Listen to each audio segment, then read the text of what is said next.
नमस्कार सर्वांना. श्री स्वामी समर्थ. दिगंबरा दिगंबरा श्रीपाद वल्लभ दिगंबरा. तुमचं सगळ्यांचं आपल्या स्वामी सहित सेवा या चॅनलमध्ये स्वागत आहे. एक विनंती आहे की तुम्हाला जर आमचे व्हिडिओज आवडत असतील तर नक्की लाईक, शेअर आणि सबस्क्राईब करायला विसरू नका. तर बघा, आता आपल्याला सगळ्यांना माहिती आहे की 6 जूनला शनी जयंती आहे आणि अमावस्या पण आहे.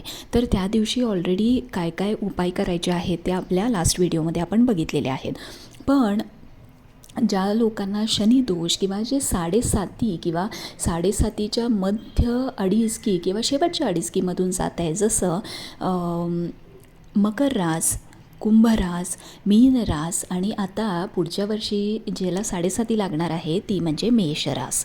तर त्यांनी आतापासूनच शनिदेवांची उपासना सुरू करावी, म्हणजे त्यांना शनी पीडा किंवा 7.5चा त्रास हा कमी होईल. आणि ज्यांना आता ऑलरेडी चालू आहे किंवा मध्यवर्ती आहेत त्यांनी हा उपाय नक्की करून बघावा. बघा, ऑलरेडी शनिदेवांची उपासना मी काल सांगितली आहे. आज मी तुम्हाला 11 लवंगाची उपासना जी मारुतीची आहे पण जी शनिदेवाला आपण अर्पण करायची आहे ती मी आज तुम्हाला सांगणार आहे.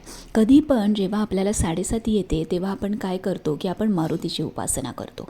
त्यामुळे आपल्याला काय करायचं आहे तर आपल्याला 11 लवंगा घ्यायच्या आहेत आणि एक लवंग आपल्याला आपल्या मुठीमध्ये धरायचं आहे आणि आपल्याला पहिली 11 खेपा ओम शम शनेश्चराय नमः हा जप करायचा आहे, किंवा नीलांजन समाभासम रविपुत्रम यमाग्रजम छाया मार्तंड संभूतम तम नमामि शनेश्चरम हा जप करायचा आहे. आणि त्याच्यानंतर त्या लवंगावर 1 वेळा हनुमान चालीसा म्हणायचं आहे. असं तुम्ही 11 लवंगा घेऊन प्रत्येक एक घेऊन तुम्ही हे रिपीट करायचं आहे. म्हणजे 1 लवंग घ्यायची आहे, शनी महाराजांचा जप कुठलाही म्हणायचा आहे आणि 1 हनुमान चालीसा म्हणायचं आहे. असं हे सगळ्या लवंगा सगळं तुमचं झाल्यानंतर तुम्ही त्या 11ही लवंगा तुमच्या हातामध्ये घ्यायच्या आहेत आणि त्या लवंगा तुम्हाला तशाच शनी मंदिर किंवा मारुती मंदिरमध्ये घेऊन जायच्या आहेत.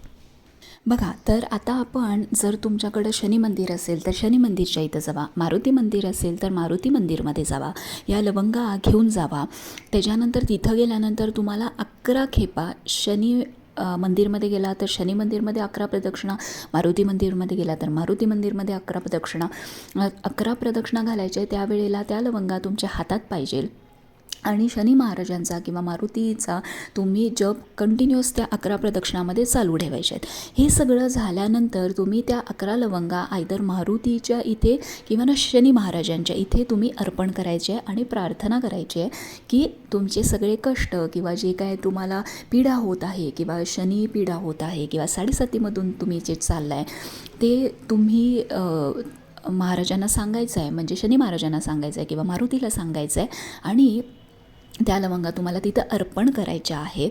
लवंगा घरी घेऊन यायच्या नाही आहेत, त्या लवंगा तिथंच अर्पण करायच्या आहेत.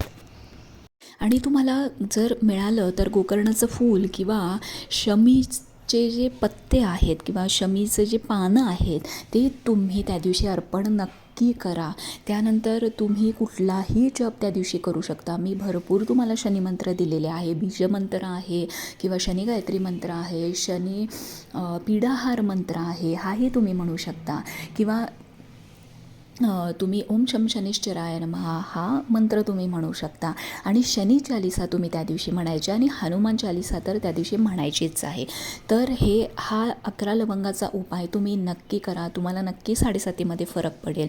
आणि जर तुम्हाला 7.5 असेल किंवा नसेल किंवा येणार असेल तर दररोज तुम्ही हनुमान चालीसा आणि शनी महात्म्य किंवा शनी स्तोत्र किंवा शनी चालीसा न चुकता हे सगळं वाचायचं आहे. आणि बघा, जर आपल्याला शनी दोष किंवा जर ग्रहदोष असेल तर ह्या सेवा नक्की करा, तुम्हाला याचा नक्की फायदा होईल. काही प्रश्न असतील तर कमेंट बॉक्समध्ये नक्की विचारा. श्री स्वामी समर्थ.